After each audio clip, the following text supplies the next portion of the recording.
All right. Hi, everybody. It's our CFB Talk 153. It is Tuesday night. This is when we talk to you.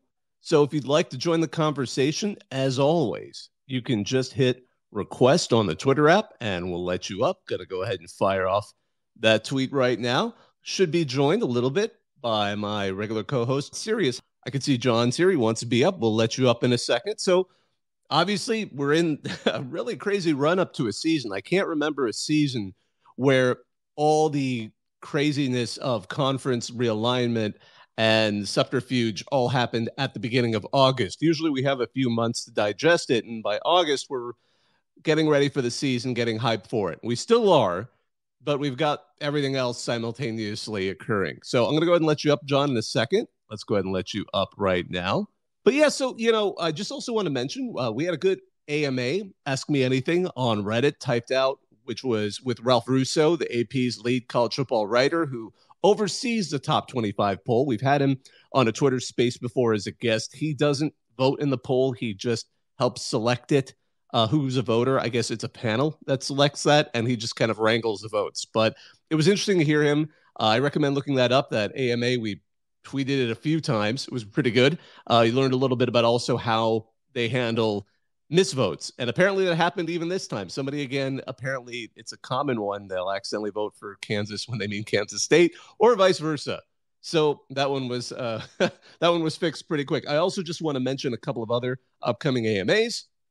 We're going to have tomorrow at 11 a.m. Eastern. We're going to have, this is a first for us. We actually never had a regent. We've had presidents of universities. We've had conference commissioners. We've never had a regent, a sitting regent. So University of Michigan Regent Jordan Acker is going to be joining us on our CFB for a written AMA at 11 a.m. Eastern. We have that open. You can ask your questions now, and he'll get to them when he comes and arrives to start answering tomorrow, but you can post them now if you have a question.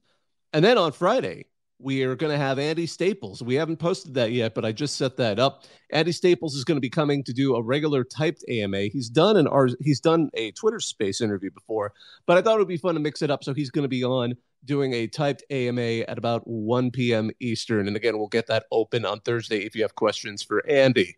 But I could see my regular co-host is here too. Hey, John, what's going on? Hey, man, how you doing tonight? I'm good.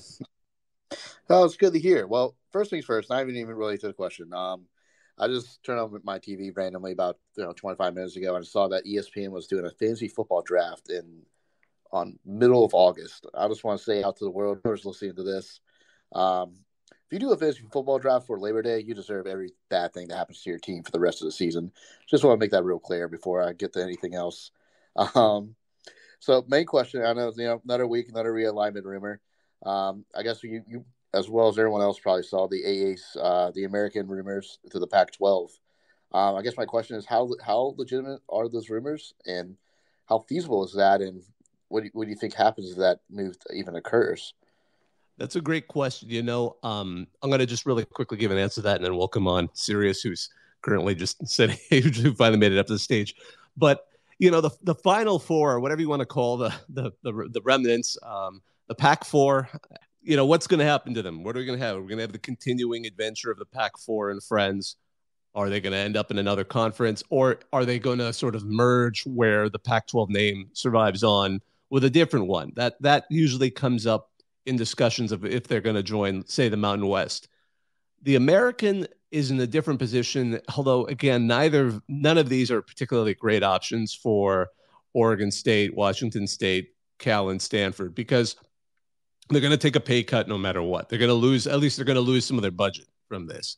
But of the two right now, the American has the better payout. So if there really are, depending on how much about money, but I mean, it's still not a lot. We're talking somewhere in the realm of like below 5 million for the Mountain West and below 8 million for the American. Now, just for perspective, one of the stories that came out this past week from John Canzano, who's an avid Pac-12 writer based in Oregon, he said that the Pac-12 apparently had an offer from ESPN for $30 million per school last fall. And they apparently, and I guess the network wasn't going to share it with anybody else. And the schools rejected it because they wanted $50 million per school. So now here we are And apparently, I'm not going to say like it wasn't just like one. It wasn't like Oregon, like in Washington saying this. Like all the schools were pretty. It sounds like they're pretty unified in thinking they could get more than $30 million. Well, as it turns out, they couldn't. But as it turns out, now it looks like we're talking numbers below 10. So it's not a great option. I don't know if it's, but of course, to be fair, and I really don't like having to say this about any school, but for Oregon State and Washington State and Cal and Stanford, it's a beggars can't be choosers situation. I don't know. They're going to have to see what's best for them. And I know this is going to be really tough. There is no good answer for those schools unless somehow they get let into the ACC, or the Big Ten decides to change its, maybe the Big Ten gets visited by the ghosts of Christmas past, present, and future or something. But it gets pretty dire pretty fast. Before I move on, Sirius, how are you doing this evening? Good. Excited to see what everybody wants to talk about, what's on the front of their minds, and I think you kind of hit the nail on the head there with those comparisons. With the fact that the Pac-12 had a chance to get the Big 12 deal, which just lured away 4 of their members, 1 year later. That was, how I read those rumors about the ESPN offer was basically Pac-12 said no, so they went to the Big 12. The Big 12 said yes. And turned out to be quite the coup for them. One is expanding and adding some very solid athletic brands, and the other one is down to 4 members. So talk about a tale of two cities there. I want to just go ahead and mention one of the comments that I just saw appeared as a reply to this, and you can do that. We try to see them. Morgan Faust, he said, the American has a renegotiation clause. Although I'm not sure if those 4 schools combined could bring that up too much. I mean, I'm sure it potentially be a little bit more, but I'm not sure it would. But still, I mean, heck, at this point, any option's got to be on the table for those 4. I want to let up some Thak. He's I've seen him waiting. And again, if you'd like to join the conversation about anything in college football, hit request, and we'll try to get as many of you as we can within the time. What's going on, Thak? How are you? I'm doing actually absolutely wonderful. The season is inching closer and closer. I can almost taste it. I don't know about you, Bobak and Sirius, but I'm super excited for this one. Got some big news coming out of Missouri, my favorite team, signing, I believe, consensus he's top 3. On3 has him at the number 1 recruit in the 2024 class. A day later, the Missouri Governor Mike Parsons comes down to Columbia to sign the NIL legislation, and it looks like it will be enacted August 28th. And for those of you guys who are a little unfamiliar, Missouri had introduced legislation that would allow it for in-state recruits that sign, I believe, a academic sponsorship agreement, something along the lines before the national letter of intent, but it also includes the national letter of intent. They can start earning NIL dollars if they sign with a Missouri school. So big news. Super excited for this kid. And obviously Drinkwitz, after the commitment, posted a video of him jumping around, and people were clowning on him for it. And obviously so. I think people forget that, and he went on, Drink went on SEC Network to talk about this. He went nuts over a 3-star recruit in 2020. This would have been a year after he got hired, and people were clowning on him because he was wearing a yellow sweater and he looked ridiculous. And people were, he's freaking out over this 3-star recruit. Turns out that 3-star recruit was Ennis Rakestraw, the Missouri cornerback, who is an all-SEC cornerback. He is most definitely going to be playing on Sundays and has a 4.0 GPA, which is almost unheard of. So definitely exciting about this one, and interesting to see how this NIL legislation in Missouri pans out. I'm wondering if other states will start to follow, especially with the success of signing Williams Norwini, defensive end, consensus, I believe, top 3 recruit in the 2024 class. It's interesting you mentioned the NIL law or amendment that Missouri has made for their NIL law.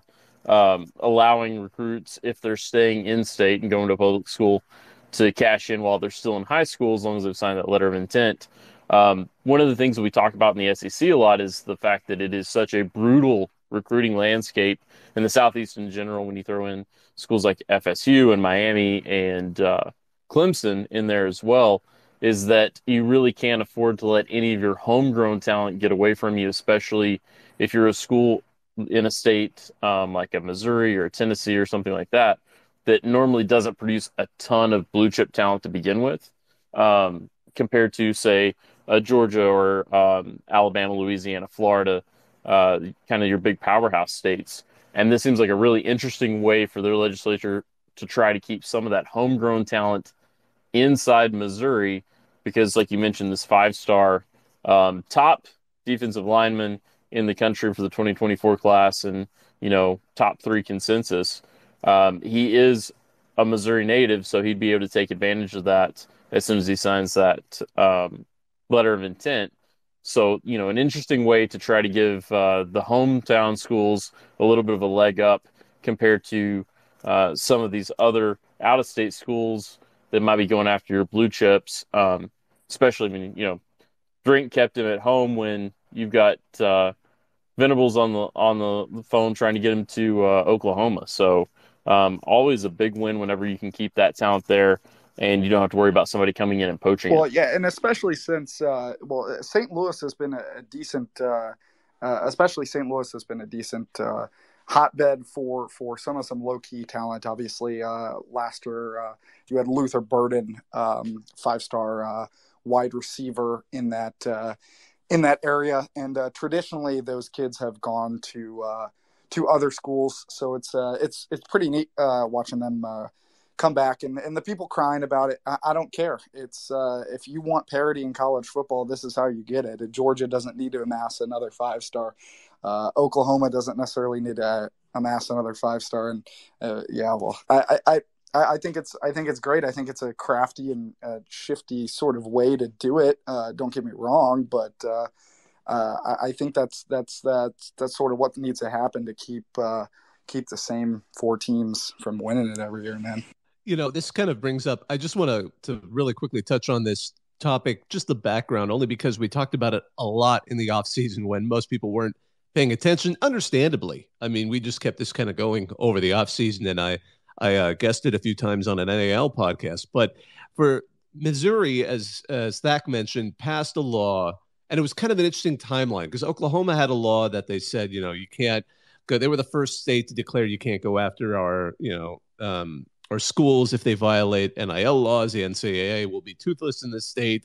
And then it got delayed. It got delayed because of complete side stuff that had nothing to do with the bill. But then in all of this, Missouri announces their bill is not only going to do kind of that stuff, but it'll be the only state in the country where you can give a committed high school athlete basically an NIL deal, as long as they're committed to a in-state school. In the state of Missouri, that means Mizzou.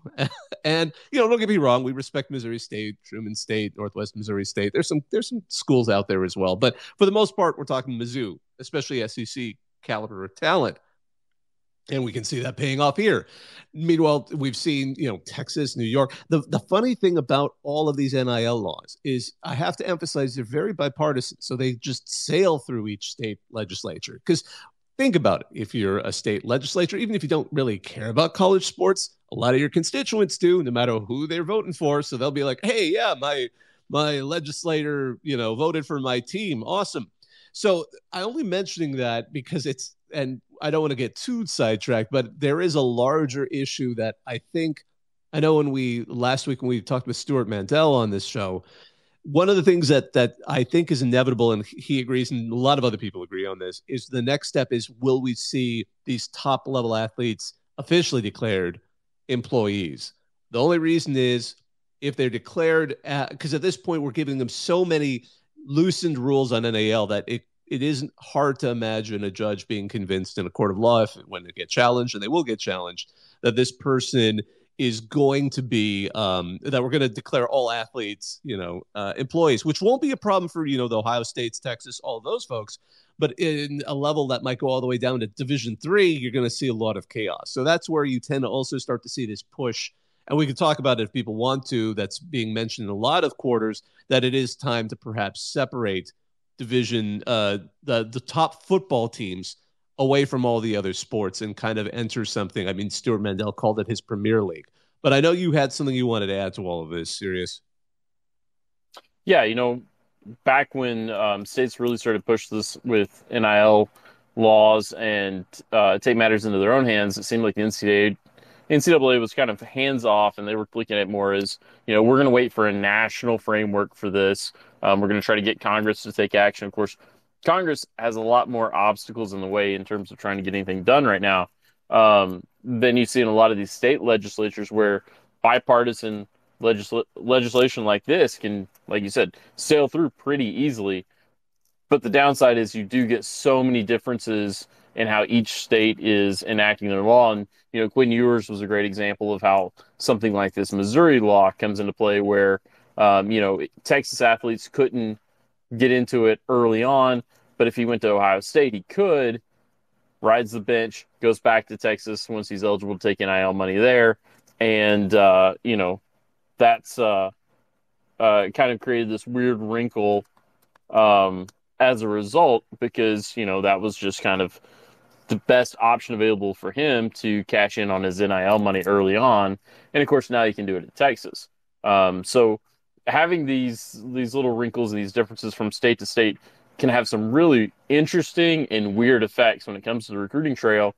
So definitely can see the value in, Missouri saying, well, if we've got a chance here to create a bit of a home field advantage for, the institutions that we're already sending millions of dollars to each year through state funding, why don't we? And it'll be interesting if some of these other states follow up with that and pursue a similar route, or if you have some states that already have opened the gates, kind of shift things around a little bit to try to make it more competitive for their state schools. Andrew, I wanted to hear your question, but I want to just add something because I saw John added a question to sort of the associated chat with this in the bottom right. Will making athletes employees affect Title IX rules? That is the entire Title IX question right now is the biggest one of all, because it seems like it is just barely, it isn't really being adhered to even now. So I think, yes, absolutely. If people become employees, will it affect it? Yes. How will it affect it? I'm not even going to pretend to know at this point. I think we're in such a weird open question of where that could go on a lot of that. Seriously, I see you wanted to add something there. Well, just look at, what we've seen happen with the U.S. women's national team and even like the Women's World Cup, the discrepancies there compared to the men's sports, and then throw into it the women's Final Four in March Madness compared to the men's March Madness, and some of the behind the scenes looks that we've gotten. I think it was actually earlier this year about the facilities and the stark differences between them and what the men receive. I would not want to touch that with a 10-foot pole personally, because it just seems like it is ripe for litigation already without throwing the employee part on top of it. Andrew, what's going on? Hey, everybody. Thank you, Boback, for taking my call. I think this is actually the first time I've called in, not as a co-host, which is kind of weird. Anyway, for those who don't know, I'm a big UCF fan, and I guess the rumblings that I'm hearing from the different news outlets and things like that, I've just got to ask an outside opinion. And is there a big four in the state of Florida, which would be Florida, FSU, Miami, UCF now, although some are even saying that UCF has surpassed Miami. So I guess, do you think it's still a big three of the big three traditional schools? Is it a big four now, or perhaps have we eliminated Miami from contention? Now, this year, I don't know if it's a big two, unless Florida gets their act together, and Miami's got a lot to turn around. right now it looks like it's Florida State's for the taking, unless some of these other teams really, put on some speed. It'll be interesting to see how UCF adapts to being in a Power 5 conference with the move to the Big 12, because that's going to be a little bit different level of competition than they've seen. And Miami's got some things to fix, and Florida's kind of in the same boat of there's potential there, but what's this year going to look like for them? Um, you know, you've got coaches in both Miami and Florida who've been there long enough now to take some ownership of the on-field results. So, what are they going to show us this year? Is it going to be back to kind of like what everybody normally would expect from those programs, or at least historically would expect with Miami, or are they going to languish a little bit more? I agree, and I think this year certainly Florida State is the cream of the crop in the state of Florida right now, at least by all preseason expectations. Maybe we'll find out more, especially when they square off against LSU, which is going to be an amazing game the way it's looking right now on a neutral field. But I don't know. Now you have me questioning myself here. Am I a traditionalist that I'm thinking like it's still Miami and Florida? I know Florida's still in the SEC. They may be having an off year. I think this is going to be a big year to see if Billy Napier can turn that around. But I think with Miami, I'm not sure. I think UCF has the opportunity to make some noise, but it wouldn't be immediate. I think we have to see UCF in the Big 12 start to make, some significant, to show that they could still compete as well as they did in the American. If they can do that over a few years, and I think that's going to be absolutely one of the big questions out there. Is Miami kind of falling behind UCF? And at this point, I think UCF is closer to Miami than it ever has been. I think it is literally right behind it. It's breathing down its neck. And if Miami continues to stumble and UCF continues to be flying and be a competitive, if not a conference champion in the Big 12, then I think then they will have it. I think it's feasible. It's more plausible now than it ever has been. I'll say that much. But yeah, I think that's definitely it. Oh my goodness. Sorry. Somebody suggested something to me. I'm not going to say that out loud. No way. But all right. I want to go ahead and let someone else up too. Let's hear Conference Commandos. Let's see here. What's going on, sir? What's up, man? Sorry, my mic muted as you put me as a speaker. I assume you were talking to me. Yeah, I was. Don't worry. First of all, and for those of you listening out there, if you want to join the conversation, hit request. But if you do hit request, once we let you up, it's a really weird kind of sensation because you jump ahead in time because I guess everybody's on a slight delay. But if you're let onto the stage, you lose that delay. So it's like you lose about 5 seconds worth of speaking or sometimes even more, depending on whatever you're listening from. So that's why sometimes callers come up and they're like, wait, what? Yeah, I noticed that. I thought I noticed that with the emoji reactions, like the speakers were reacting to things before I heard it. So I don't know. Yes, exactly. Yeah. That's a great example of that. Cool. Anyway, yeah, I just had 2 thoughts on some of the things y'all said, and then I'll just let y'all talk. I didn't have much to say. I got to go to bed early tonight. But the first thing was I don't know which one of y'all was, or maybe it was multiple of you. Y'all are saying NIL was bringing more parity to the sport. Obviously, that is very subjective. I disagree with that very strongly, though. My counter-argument, rebuttal to that would be it's kind of two-pronged. Number one, Alabama just signed the number 1 class in recruiting service industry, and that is very strongly correlated to NIL. So that alone, to me, kind of shuts down the argument. Also, I would say that the second prong of this argument would be literally every group of 5 player and lower to mid-tier Power 5 player that has any level of success is either jumping in the portal because they're getting offered an NIL bag, or they're, some are staying at home, but virtually all of them are getting offered an NIL bag from a higher tier program. So I just find it hard to believe. I think they're kind of edge cases, most of it in the SEC for sure, because I think the only real argument for NIL bringing parity to me is kind of within the SEC. I think programs like Missouri, who have landed a couple more 5-star recruits, or, Kentucky's kind of become like a transfer portal destination school for sure. So they're like lower tier SEC teams that are benefited, but I don't think as a holistic landscape perspective that college football has seen any increase in parity as a result of NIL, at least not directly.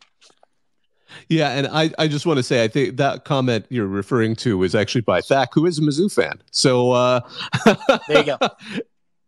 Yeah, well, yeah, and to be clear, I said it may bring more parity. I mean, I agree definitely with you that it has its drawbacks. You look at Toledo this year, who I believe lost. I mean, just a bunch of players. I think it's Toledo lost a bunch of players to the transfer portal. Yeah, Kent State. Look at them; they got raided. Right. Yeah. No, I mean, I totally agree with you. I think it's you're spot on there. It's going to bring more parity to maybe the Power Five. It could bring more parity, in my opinion, to the Power Five. But yeah, definitely at the Group of Five level, it's destroying the Group of Five. But I mean, in the end, you got less kids playing high school football. In the end, I think that eventually the lower divisions will start to sort of gather together anyway. But it's definitely a head start on that process, I'm sure, which is not good. I enjoy my action. For sure. I just had one other comment, and then I'll let y'all respond or whatever. I mean, this is my space. Y'all do what you want. But one of y'all was asking about whether or not we're headed in the direction of just employing college football players, whether we're approaching whether we're just going to make college football players full-time employees. And I don't think that's very feasible from the people I've talked to. And the reason I think that is because I don't think college football, the NCAA especially, could survive tax-exempt status. There's such like thin margins. I don't think boosters would donate if things become tax deductible. I don't think we're headed in that direction. I could totally be wrong, but that's kind of the sense I've got from people I've talked to. Yeah, I get what you're saying there, and I think that's why in my mind the only way it would work properly. I mean, properly is the only way no one would be happy with it. I want to be clear that. So there is no ideal way, but the way that might have the least amount of impact would be if basically, yeah, I've seen numbers between 20 and 40 teams at the very top of FBS just depart and go into heavens. No, they just kind of leave the NCAA. So you have those very top football teams become non-NCAA sports, and they have their own association. Therefore, they wouldn't be governed by the NCAA. And then the NCAA and its remaining schools and teams can continue on the way they were, which may be more, especially financially, feasible for them. Because yeah, I agree. If it goes beyond the top programs, it is going to cause chaos to athletic departments across the land. Because a lot of these, I mean, we've talked about it in previous shows, but at some of these other levels, like especially D3 and some D2 and NAIA schools, they add football because you always hear like, oh, a little school is adding a football team. It's kind of sometimes a Hail Mary play when they're losing attendance, because in the D3 school, you're not getting an athletic scholarship. I get an academic scholarship, but you're also adding like 80 new people to your campus when you've got a campus of like 500 people. That's a huge influx of people who might be paying tuition because they're chasing that joy of playing college football, or even perhaps an unrealistic dream of playing professionally. So that's why for those schools suddenly having to pay those guys, ooh, that's the reverse. That's a Uno reversal card for them. But I don't know. Seriously, you have thoughts on this? Well, yeah. I mean, even some of those D3 schools where they're trying to, like attract more male students by adding more sports, adding football. There's another way to get 80 guys on campus or 60 guys on campus. That way, plus walk on. Well, I guess everybody's a walk on at that point. But more than just what would be a normal scholarship allotment, but like a full padded out roster. Because hey, you can still come out and relive your high school glory days playing football.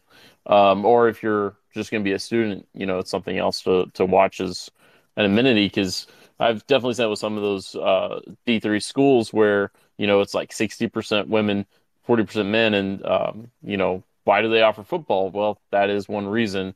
Is it does try to attract a larger talent pool or larger applicant pool to the school. But it'll be interesting to see how that kind of a break happens, which schools decide that it's worth it and which ones don't. And then the other aspect there is, we always talk about how, very few athletic departments make money, but at the same time, these aren't businesses. They have no incentive to turn a profit. There's no shareholder or anything that's going to be happy that Alabama has leftover funds at the end of the year in their athletic budget. And you actually see a lot of kind of Hollywood type math when it comes to the value that they generate and how it gets assigned. As far as I know, most schools don't assign licensing income to the athletic department, even though nobody's buying a Georgia hat because they're really excited about their academics, or at least 90% of people aren't doing it because they're really excited about an academic program at Georgia. They're doing it because they have good sports. They want to be affiliated with the team and with the university that gets shown on on TV every weekend. And that money usually just kind of goes to the school. It doesn't go into athletics at all. And then beyond that, if you look at some of the private school filings, you'll see that come up every now and then. That's kind of the only peek that you get into private school finances for athletics is through federally mandated reporting. And I think some of it is related to things like Title IX. And, I've looked at Vanderbilt's before.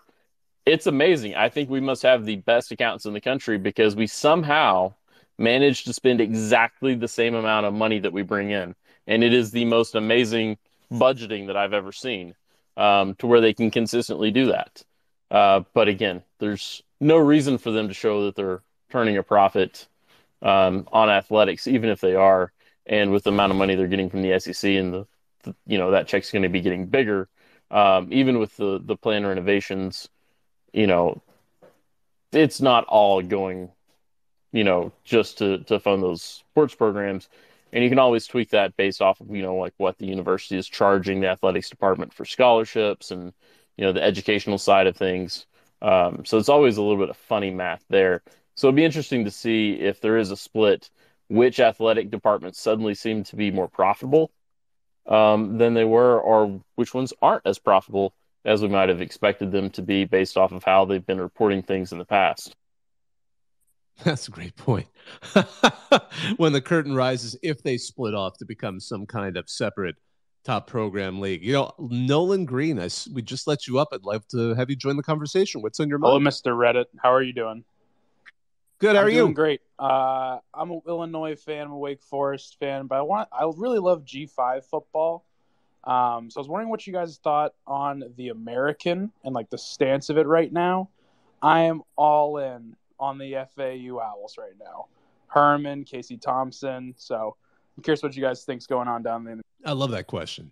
I'm excited to see how FAU is going to do under Herman. They've got talent. They've got, we saw if you're a good coach at FAU, that program can do wonders for your career, especially when you want to restart it. Obviously, Lane Kiffin being we won't talk about who they fired, but I think I'm excited because first of all, Bill Pogge, he gave that great interview today at Charlotte. I don't know if you guys heard it, but he's like, they were doing some sort of TV show for them, and he's like, I hope they should cover all 15 games we plan to play, because that implies that Charlotte, the 49ers, you heard it first, are going to go all the way and play in Houston at the end of the year for the national title.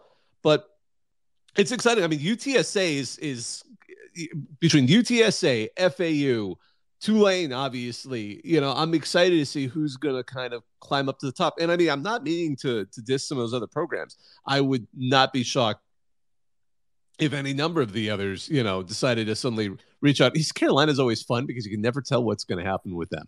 East Carolina, I was talking about this in last week, where we're talking about programs that always are trying to kind of, like SMU is that team now. They're absolutely trying to get invited into a larger conference, and they will do. And except they're like the Daddy Warbucks, Scrooge McDuck, Flint Heart Gone Gold. I don't care who you want to call it, but they have so much money. Yeah, they could pay, by the way, into anything if you would just let them. But last time, 10 years ago, it was Memphis and ECU that were desperately trying to do anything in their power to get into a larger conference like the Big 12. And they did. They upgraded themselves. They ended up in the American. But at the same time, those are two programs I have a soft spot for, only because they've hustled so hard, and they're there. But I want to go back to you, Nolan. What are your thoughts? Who obviously you're hot on FAU, but who do you think is going to be the biggest challenger? So I think Tulane takes a step back a little bit. I love SMU. I love what Rhett Lashley's been doing. Preston Stone, obviously, like this 5-star guy that they flipped away from Oklahoma, I believe. Gave Tanner Mordecai a shot for like the job last year, and Mordecai's a guy I'm holding a Heisman ticket on. So I'm really looking at like an SMU, FAU championship, because I think Tulane steps back, and then with Houston and UCF leaving, there's a little bit of like a power vacuum at the top of the American. Absolutely. And for those who may have forgotten, by the way, I just want to mention Tanner Mordecai is now at Wisconsin. So it's going to be fun to see him as a Badger. But sorry, Sirius, go ahead. Oh, no, I'm just excited to kind of see what's going to happen with this influx of new coaching talent.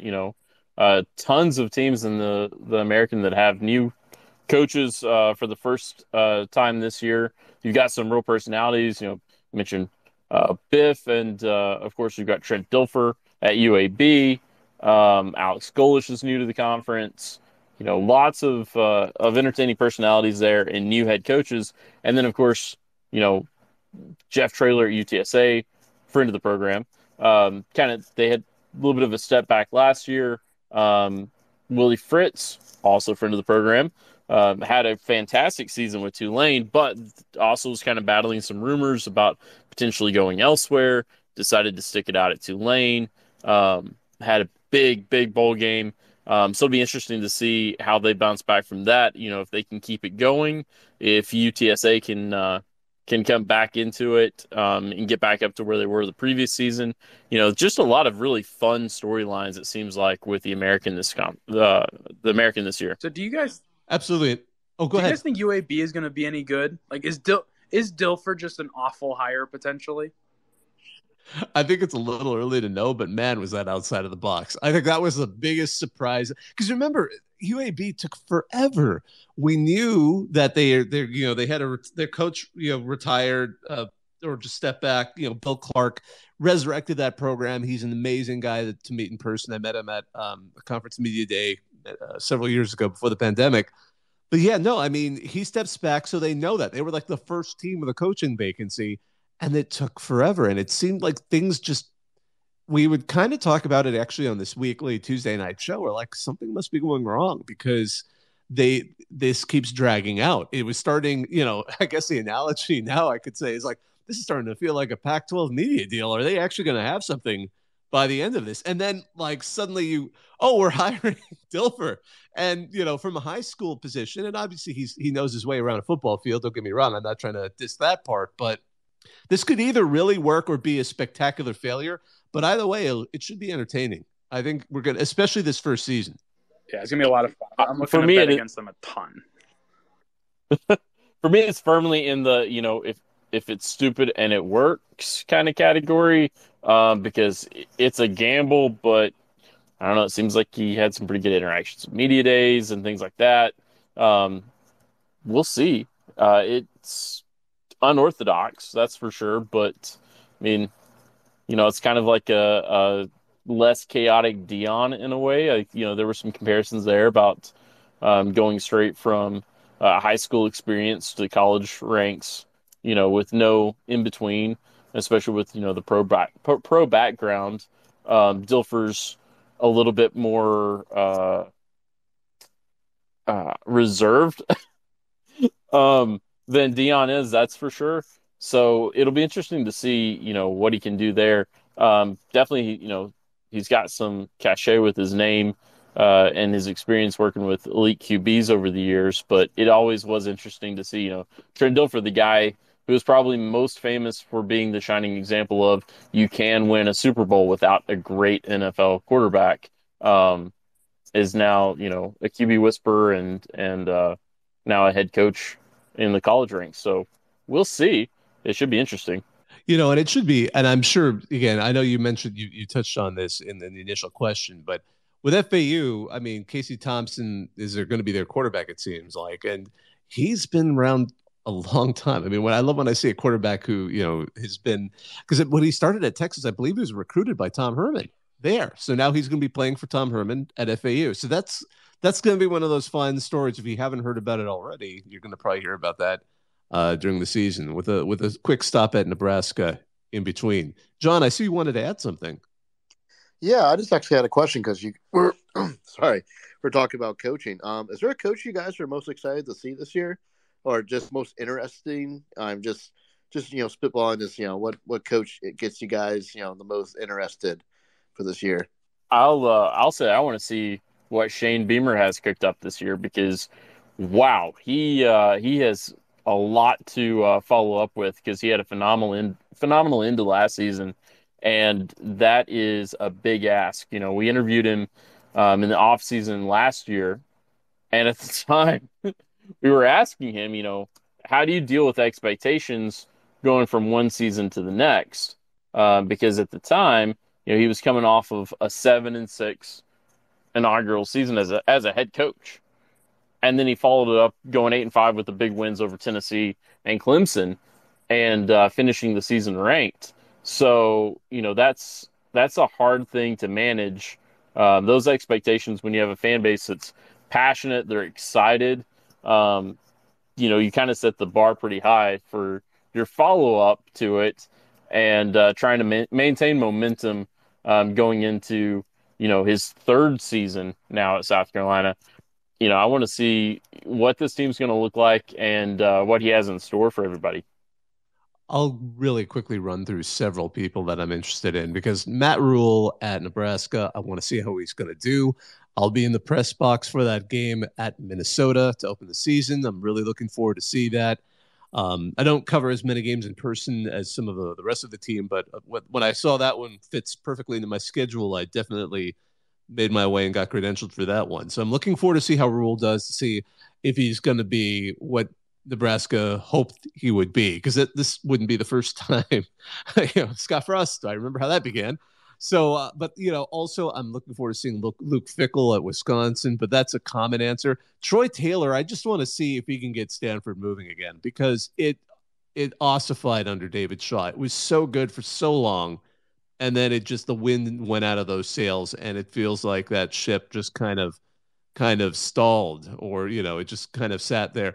And on a lighter side, not a lighter side, but I should say one other program that isn't talked about as much, Liberty. I kind of want to see how Jamie Chadwell does going there, to see if he can do what he was able to do at Coastal Carolina at Liberty, because obviously now Hugh Freeze, he's at Auburn. That's another, I think, probably more fashionable pick, along with Deion Sanders. But those four are some of the guys I think are less talked about that I'd be more interested to see. Although Luke Fickell is pretty common. Nolan, I know you wanted to add something to that. Yeah, I guess it's a little chalky, but how about Marcus Freeman in this too, right? Like his second full year gets Sam Hartman. Like I said, I'm a Wake guy, so Sam Hartman I'm a little partial to, but I think he's like a top 10 quarterback in the nation. And yeah, can Notre Dame, with this absurd schedule, like get over the hump rail? I think that's a great one. I absolutely, because there's so much hype behind that, at least in those who follow Notre Dame, that I'm very curious to see. Because, I mean, if they start winning, I think because it's Notre Dame, Sam Hartman's going to be in that same Heisman conversation, the same way last year we saw another transfer quarterback, rise up and take it all. So maybe that'll be it. And I think, this is going to be a big question to see if he is what they need at Notre Dame, and to see exactly how they do through that schedule. I think that's a great question. That'll be a fun one to watch, in combination with what Tommy Rees does or doesn't do at Alabama, because that was kind of a little bit of a head-scratching move for a lot of people, taking the offensive coordinator position there, and whether he can kind of help the Tide get back to where they had been, now that they've kind of fallen off the past couple of years, based off of their normal expectations as Georgia's elevated in the SEC. As we kind of go about 45 minutes, we may slowly start wrapping this. Oh, I see. You know what? But I just saw Coach Clark, so I want to let you up. It's always great to hear from you, Coach Clark. There's a couple of other minor topics also I was going to touch on, but Would love to hear from you. What's going on, Coach Clark? No, I'm not a financial expert or a, I kind of don't understand the NIL stuff. But I will tell you this, without the big problem with college football conference realignments that we have, is that it takes a power ranked competitive conference. If you look at history going back to the 90s, takes really tough competitive conference and it eliminates it, and sometimes the good teams go elsewhere. Like you go back to 1995 Southwest Conference, half those teams were or used to be part of the Big 12, and now some of them are kind of scattered. Like Rice was nationally ranked back in the 80s and 90s until that happened, and now they're still in Conference USA, if I'm not mistaken. It's kind of the same thing. When most people don't know that when Miami won their last two national titles, 1991 and 2003, they were a Big East team. And Boston College, when it was part of that conference, they got national considerations. West Virginia got national considerations. Though being independent for most of their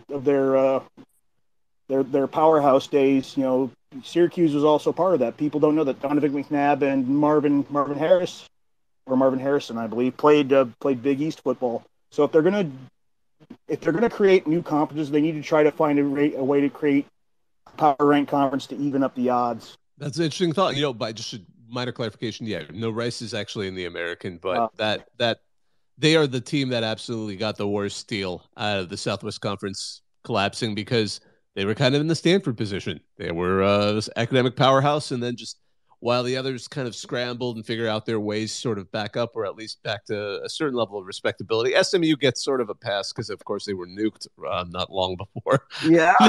Yeah. Not before that conference collapse. So they're just still now they finally feel like they've gotten past all of that. But yeah. And, so. Oh, I'm sorry, Bob.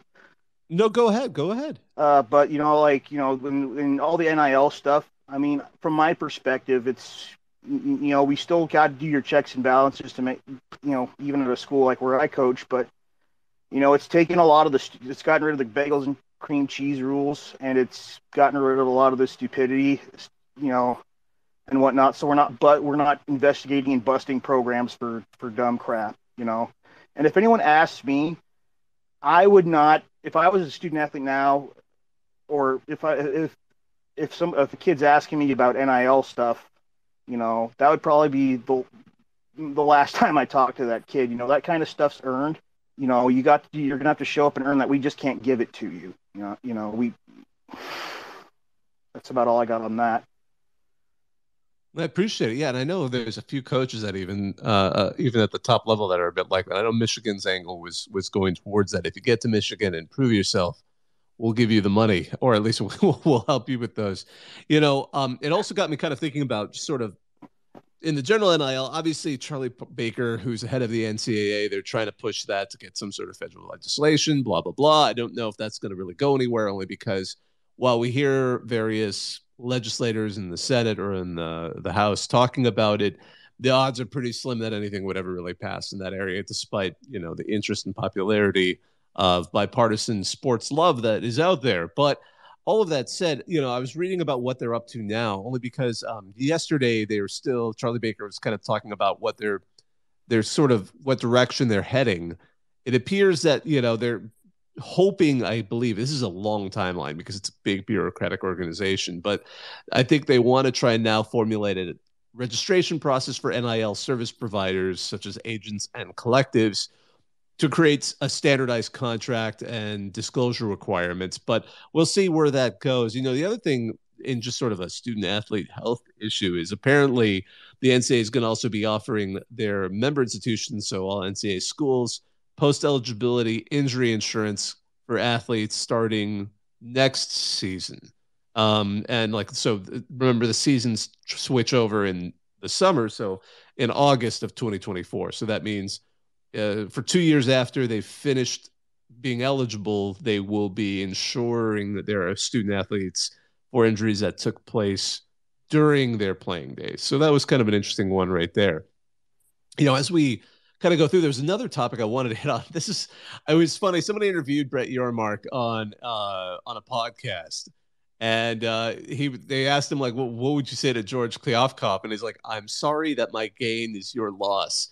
Which, when it's quoted like that, it sounds cold as hell. But I don't think he meant it quite that way. I think he meant it as, like, unfortunately, that's just the nature of the beast. But the guy's from New York, I mean, he was with the Nets for so long. He's got, as I said, we'll get in the same interview, I believe he said, like, some of the folks weren't necessarily happy with how I did it. They thought maybe I was a little too aggressive. But his actual quote is, "It didn't happen at night. It wasn't a shock and awe moment. Everyone knew the Big 12 had an appetite to expand. Maybe some people in the industry didn't like that I was so intentional about it, but I'm very transparent. In fact, I telegraphed it. I just felt that it was the right way to do it versus the other things I've witnessed and observed in our industry over time, where transparency wasn't the case." So I thought that wasn't a bad one, because you think about USC and UCLA, like, oh wait, they're suddenly in the Big Ten now, or the Texit, of Texas and Oklahoma. This one really was just kind of like, they're like, hey, we're planning to expand, and everyone's like, oh, the Big 12 is going to get in a knife fight with the Pac-12. Oh, we're going to expand. Oh, we're going to expand. We're going to try and get a better media deal. They jump the line and get a better media deal, and then boom, they just yanked everything out. So yes. Let's hear. I see we have someone else who wants to join us. Ronnie J. Oh, yeah, boy, Ron. Let's let you up right now. What's going on?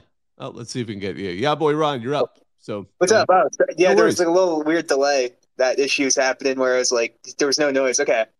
No, you were just talking about that interview, and man, I don't think anyone's got to apologize for anything. I work in tech, and one of the things my managers always say is, in tech, you either adapt or you die.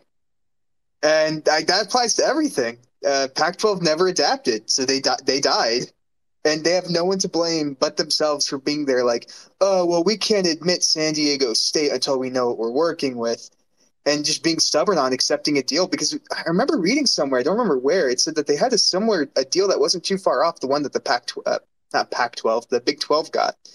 So, man, honestly, I wouldn't have apologized for anything. If I was him, I would have just doubled down in the interview. It's like, yeah, we did what we did, and we did it because we didn't want to die.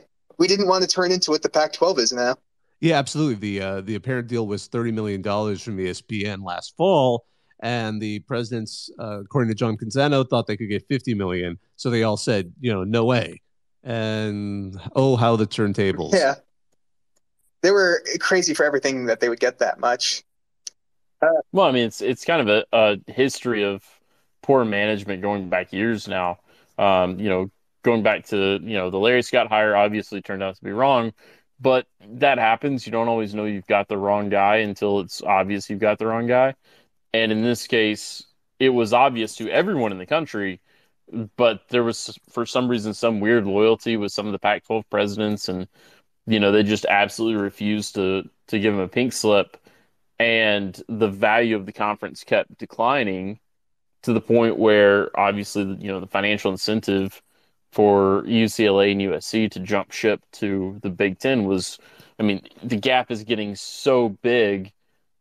If you want to compete at that level, you can't really afford not to go. And they didn't have a clear path out of that. And, for me, I just go back to when Larry Scott made the proposal of, we're going to sell off part ownership of the Pac-12 network, and we're going to give each school a one-time payout of like $20 million. It's like, the one thing that you do have is you have whole ownership of your conference network, which nobody else has. You did a terrible job of leveraging it, getting it out into actual homes, getting people to subscribe, things like that. But you still own it all, and you're willing to leverage to give up that leverage that you have to an outside investor for a one-time payout that's not going to make up for, the years of lagging revenue that you've generated for your conference members, and that also is not going to fix the problem going forward either. It's not like you're going to take $200 million from outside investors and suddenly have, a streaming platform and everything that can compete with some of the other offerings, like a digital footprint, things like that. You're just going to take it and hand it off straight off to the colleges. And that should have been the writing on the wall of, this guy doesn't know what he's doing, in my mind. But, they stuck with him. it got worse and worse. USC, UCLA obviously get to the point where they're going to have to leave. Um, and then they had this deal that essentially wound up being the Big 12 deal that ESPN went to them and said, we got one more year left in the contract. We can go and renegotiate it now. And they said, you know what? We're good. We think that there's better. Well, it's Like, funny because I remember. I mean, come on. I remember reading somewhere wasn't USC and UCLA two of the schools that were like die hard against firing Larry Scott at the time?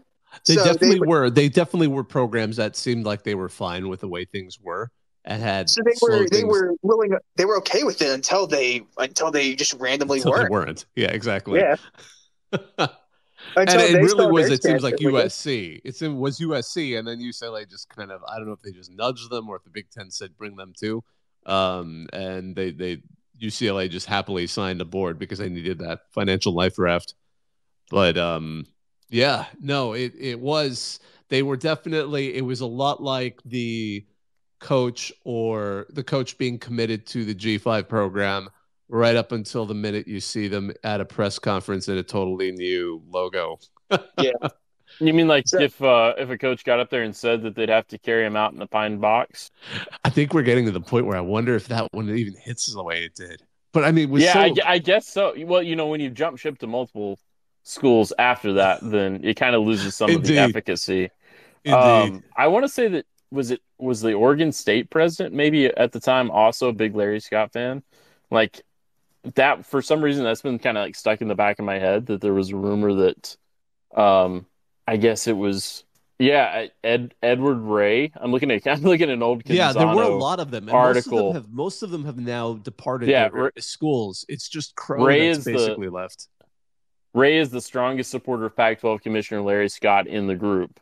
And this is from 2018. So that would have been the Oregon State president, which obviously now, we've seen how that works out for Oregon State. They're stuck there with not a good option moving forward in terms of where they can go.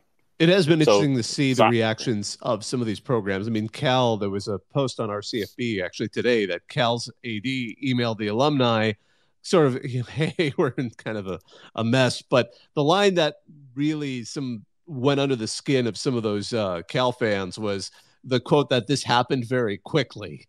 And the top comment was a Cal fan, JU Bears, just completely going off on this. Everyone knew it was possible the day USC and UCLA accepted Big Ten invitations, basically going on a rant about nothing about this is a surprise. How is anybody at any university shocked that this could have happened? If I think maybe you've touched on something there because, with so many of these institutional leaders that were so, I don't know if it's momentum or inertia just to stay the course that they were staying with this. They should have, obviously, I think a lot of people feel they should have gotten rid of Larry Scott earlier. But I'm going to give George Kliavkoff still a half pass, only because he was handed a really messy hand. And to an extent, if all the university presidents say we're not going to take that $30 million deal that ESPN offered them last fall, he's going to say we're not taking the deal. He can't. He's basically their figurehead in that spot. Even Kevin Warren, who did all that exceptional work at the Big Ten, it seems like he got a little tired of it because he wanted to keep expanding the Big Ten, even after he added USC and UCLA, possibly with Oregon and Washington, which of course now are heading over. But he just was happy to go back to the NFL because I think he felt his work was done, and it just dealing with all the presidents, it isn't quite the same focus you get with a specific institution like the Chicago Bears versus, everyone in your division having to agree to something. But yeah, it's kind of a unique situation too, where you're working with, institutions that are 100 plus years old, a conference that's 100 plus years old, institutions with endowments that are worth billions of dollars or at least hundreds of millions of dollars. Big ships turn slow, and definitely I could see university presidents kind of, if it's not broke, don't fix it. The checks are still cashing. We're getting paid $20-30 million because, a bunch of our students go out there and play a game, on the weekends. And, that's not really their focus. It's not their wheelhouse. Um, but it's just absolutely shocking that some of them didn't see the writing on the wall. And I mean, heck, Ed Ray's an economist, and he couldn't, understand what was going on there. I mean, I know it's not international trade, but you would think, one number being bigger than the other number is a pretty basic concept that would translate over, but I guess not. So it is interesting to see just kind of how removed they are from what to a lot of fans it just seems pretty obvious. And you look at what happened with the Big 12 and the steps that they immediately took to shore things up. And there's always that risk of coming across as too desperate, right? That you got rated, you lost some of your best teams, and finding the right tone for your reaction so that it doesn't seem like you're rushing. Because we've seen teams do this when a coach either retires or leaves for another job, outside of the normal coaching carousel season, and they can react very, very poorly and make a decision that, screws them over for the next 3 to 5 years if they get the wrong hire because they were in a hurry and they needed a warm body and they gave them way too much money and way too long of a contract. There's numerous schools that could apply to. But at the same time, you have to worry about your public perception of your institution, your conference in this case, and make sure that you don't be perceived as weak, as a target. Because, I mean, realistically, if the Pac-12 had shored themselves up, if they replaced USC and UCLA with decent conference mates, you're not going to match them on a brand level, but at least something that's not too big of a drop off. The SMUS San Diego State option, like that would have been a solid move akin to the Big 12 bringing in the 4 that it brought in, and they didn't, and they just kind of sat there and twiddled their thumbs, And Kliavkoff was working on these deals, but part of his job is selling those presidents on it, and Stuart Mandel said it when we had him on the show. The presentation just kind of felt like Larry Scott 2.0 of, coming in with the Apple offer. And it's like, here's the slide deck. This is the Pac-12 network all over again. This is the same thing that we told you, 10 or 15 years ago that never materialized, and it flopped. And then the next thing you know, it's all coming apart at the seams. Yeah. And I completely agree with that. One of the things that the result of this Pac-12 implosion has brought up also in some of the news, Russ Dellinger, who's now obviously Yahoo Sports, he wrote an article about what's going to happen now to the playoff, because they were going to be kind of hashing out the 12-team playoff at the end of this month to plan, not obviously for this season, but the following seasons. And now it seems like, and there's definitely been hints that there's going to be some heavy discussion there, because the SEC has mentioned that they're not entirely thrilled with the way the layout's going to be, because originally it was going to be 6+6, the six highest ranked automatic qualifiers, which was implied to be the P5 plus a G5. Now we're missing one of the P5 starting next season. So how are we going to divide that up?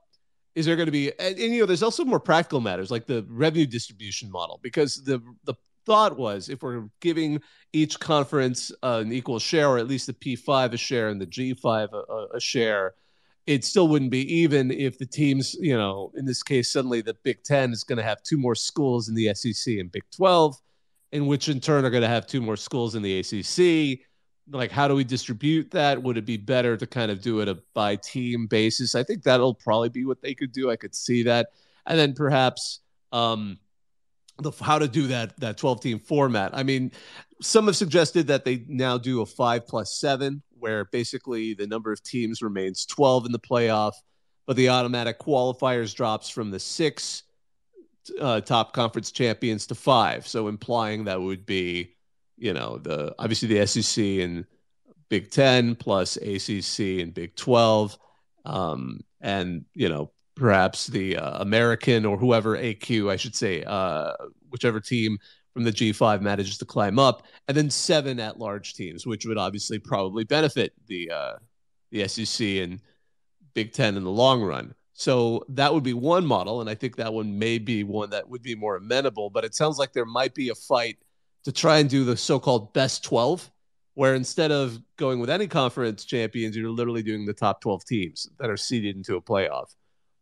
While that sounds great on paper, that would just stir up that potentially would just stir up the hornet's nest of the G5 or G6 or whatever we're going to end up with at the end of all of this.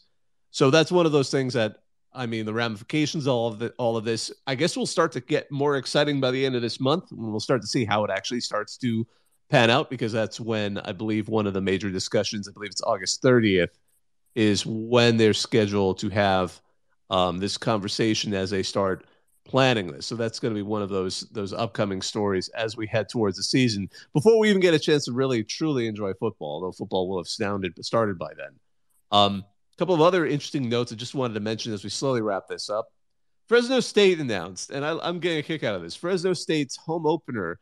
It's an FCS program. They're going to be Eastern Washington, a good one, but it's going to be televised on only one linear channel, and it's only going to be a linear on Spanish language television on Unimas. I assume that's how it's pronounced in Spanish. So it's going to be on there. So it'll be the first ever college football game where the linear broadcaster is actually going to be Spanish language television. It'll still be available online in the Mountain West, their digital network. But I thought that was kind of just one of those interesting ones I wanted to toss out there as we're kind of wrapping up. And the Big 12 commissioner, obviously Brent Yormark, has said the conference is not looking to expand after it made its Pac-12 additions. The running joke, especially on our CFB, is, not yet, which, as I love using the usernames, llamas are fun, has the top comment in this. But, we're going to wait for those juicy ACC teams to see if the ACC eventually breaks apart. Speaking of that, and this is one of those tweets I actually enjoyed. Let's see here, because Nicole Auerbach's been on top of this. The Florida State would have had an opportunity to announce it was leaving for the 2024 season, but it would have had to have made an announcement on Monday, because today was the deadline for them if they were going to leave the conference. And as of yesterday, they didn't make the 24-hour announcement that their board of trustees, would have been required to take in. So for now, as she said, the Seminoles will remain in the ACC through at least the 2024-2025 season. So we've staved off that implosion for now. And let's see here. Oh, and then Nebraska, one other one I wanted to mention. Nebraska's athletic director, Trev Alberts, which to me is still, I have nothing against Trev Alberts, but I still remember him when I started really getting into college football 20 years ago. He was one of those ESPN talking heads late at night with Reese Davis is who he was paired with. But he said the next round of conference realignment will be far more disruptive. So some people were trying to read into the tea leaves on that. I think this goes back to exactly what we were talking about earlier in the show. It seems to be that if there is a next step to all of this, if the ACC breaks apart and the Big Ten and SEC get even fatter with, these choice programs, these choice teams that might be financially attractive, especially for TV broadcasters, then we might see that reason to break football, at least the top football teams in maybe the SEC and Big Ten, into an entirely new entity that is separate from the NCAA. Again, to reiterate what we were talking about much earlier, that might stave off the potential issue of turning all athletes at all sports at all levels into declared employees, which seems to be very teetering on that edge when we talk about FBS football and perhaps some of the top basketball programs. But that seems to be, again, a lot of the dialogue over that. There was an amusing article, again, in The Athletic where Stuart Mandel rehashed an earlier discussion he had over the idea of a college football Premier League and 28 teams going into that.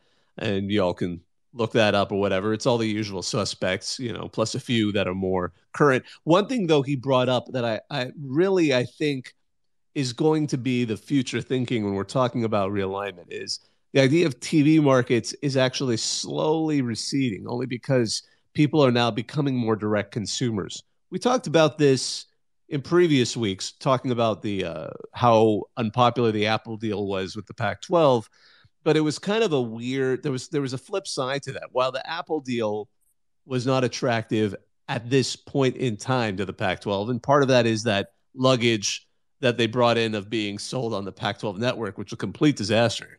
So they were a little bit hesitant to try any kind of risky maneuvering again versus a traditional linear deal. It does, by all means, seem that that is going to be the future. Now, whether that's in 2030, whether that's in 2035, that seems to be the timeline we start to see, especially with some of these articles by those more familiar with when negotiations happen. By 2030, 2035, in that range, are we going to see a point where cable cutting, the reducing cable fees are going to not allow ESPN, Fox, CBS, NBC to make these kinds of deals that are currently funding the model that we're seeing now? And then at that point, will we see Apple TV? Will we see others in the streaming business step up? I mean, there's a lot of these kind of questions out there. Just put those thoughts in your head. But as we move forward, especially in the next 5 to 10 years, it's going to be very curious to see if we see this kind of a split happen, because it seems more and more inevitable when you look at the amount of dollars on display and when you look at the way these conferences are kind of self-separating with themselves and dragging every other sport with them, which has been written about and complained about ad nausea. But I'm going to slowly start wrapping this up. I just wanted to put those final thoughts in your head.